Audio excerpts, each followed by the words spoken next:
ஞானப்படத்துக்காக கோச்சுண்டர். முருகன் பழனிமலையை நோக்கி குன்றேறி நின்றார். குன்றிருக்கும் இடமெல்லாம் குமரனுக்கே சொந்தம்னு சொல்கிறார். சஷ்டி அப்படின்னு சொன்னால் திருச்செந்தூரை நம்ம சொல்லிடுவோம். 6 நாள் விரதம், சஷ்டி விரதம், திருச்செந்தூர், திருக்கல்யாணம், திருப்பரங்குன்றம், அதே சமயத்தில் திருத்தணிகை. இப்படி ஒவ்வொரு கோயிலுக்கும் ஒவ்வொரு சிறப்புகள் அப்படிங்கிறது இருக்குது.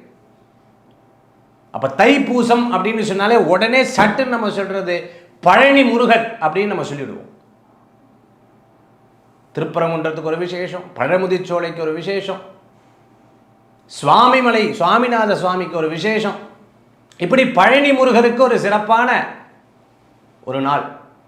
இந்த நாள் பழனி முருகருக்கு மட்டும் இல்லை, 6 படை வீடுகளுக்கும் சிறப்பான நாளாக அமைகிறது. எல்லோரும் அங்கங்கே இருக்கக்கூடிய முருகப்பெருமான் கோயிலில் போய் தரிசனம் பண்ணி, அபிஷேகம் பண்ணி, ஆராதனை பண்ணி, வீட்டில் வேல் பூஜை பண்ணி, முருகனுக்கு நைவேத்தியம் பண்ணி, அரளிப்பூலாக அர்ச்சனை பண்ணி, இது மட்டும் இல்லாத வெளிநாடுகளில் பார்த்தீங்கன்னா, நான் போன வருஷம் மலேசியாவில் இருந்தேன் தைப்பூசத்துக்கு, பத்திகேஃப் முருகன் கோயிலில். இந்த காலத்தில் ரொம்ப திருவிழாவாக கொண்டாடுவாங்க. ஒரு 10 நாளைக்கு முன்னாடியே ரொம்ப சிறப்பாக அந்த திருவிழாவை ஆரம்பிச்சிருவாங்க. தைப்பூசத்தன்னைக்கு பார்த்துட்டிங்கன்னா காவடி எடுத்து வருது.